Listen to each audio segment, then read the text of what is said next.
Assalamualaikum warahmatullahi wabarakatuh.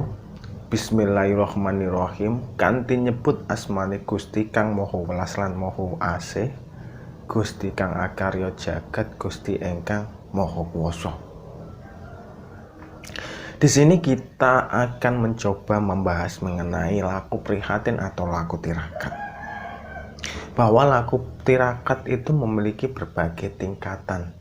Dari tingkatan dasar sampai tingkatan yang tertinggi yang nantinya akan ditunjukkan dengan sebuah sikap atau karakter seseorang itu ketika suatu tirakat itu sudah jadi atau menjadi sebuah hal yang patut untuk dilihat atau patut untuk diperlihatkan kepada khalayak umum.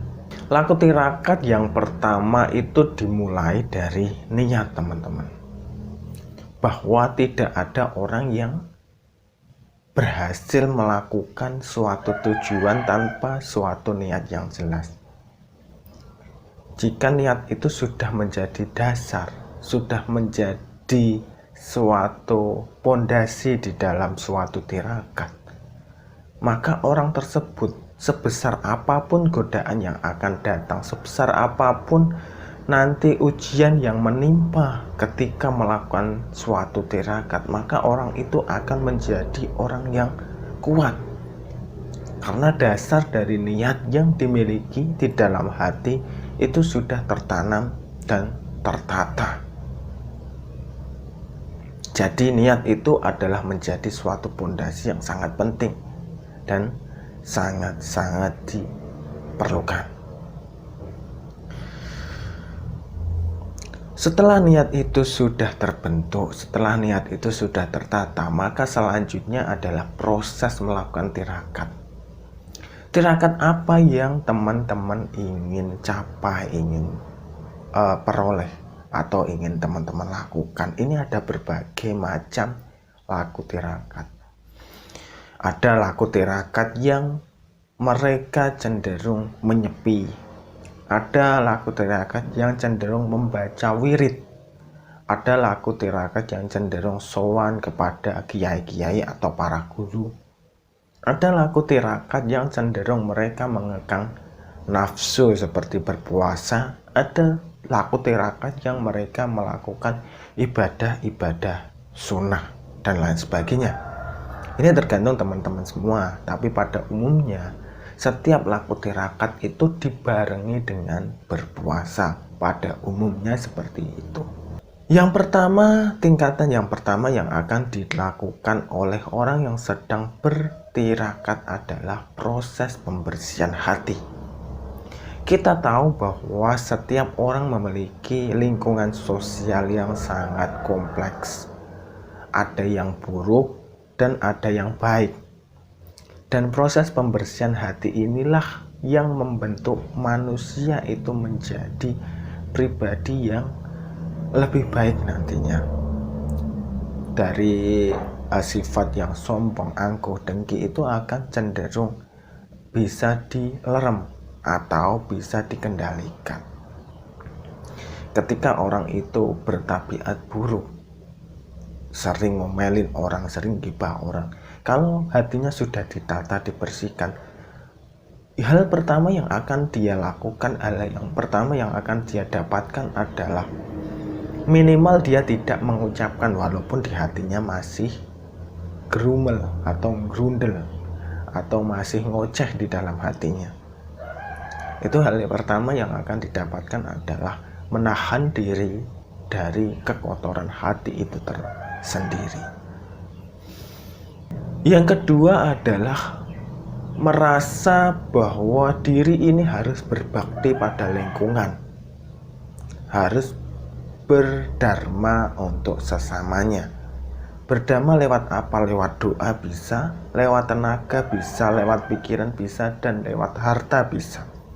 Memang terkadang berdharma dengan harta itu bukan suatu yang mudah dan bukan suatu yang gampang dibandingkan dengan harta, pikiran, ataupun doa dan ucapan. Akan tetapi ini adalah sebuah tingkatan Ketika orang itu sudah berdamai lewat doa, maka tingkatan selanjutnya adalah orang itu akan berdamai melalui pikiran, melalui tenaga. Terus selanjutnya dia akan berdamai dengan hartanya. Ini adalah membentuk sebuah kebiasaan. Ada loh orang yang dimintai doa saja pelit, tidak mau. Ini adalah orang yang angkuh atau yang memiliki keegoan dari dirinya sendiri. Jadi ini fase-fase ini jika teman-teman sudah melewatinya untuk berdamai ini, maka teman-teman sudah memasuki fase tingkatan kedua dari laku tirakat.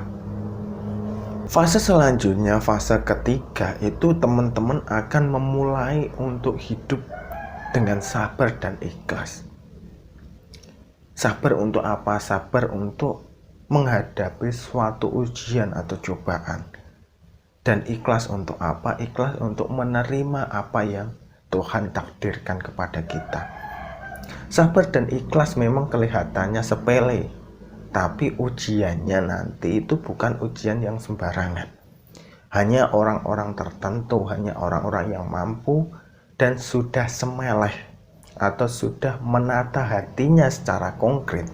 Dalam artian fase pertama dia sudah berhasil, maka kesabaran dan keikhlasannya ini akan jadi atau akan lebih mudah untuk dijalani.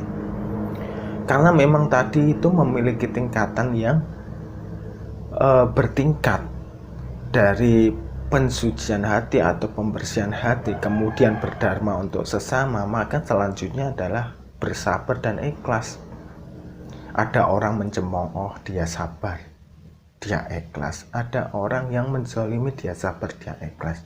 Maka orang yang telah mencapai level ini nanti akan dituntun kepada level yang lebih tinggi lagi. Level yang lebih tinggi lagi itu level apa? Yaitu levelannya kembali ke hati. Cenderung untuk menghilangkan rasa ego yang ada di dalam dirinya sendiri. Egoisme, terus rasa tidak baik kepada lingkungan dan lain sebagainya, maka ini akan cenderung lebih menurun.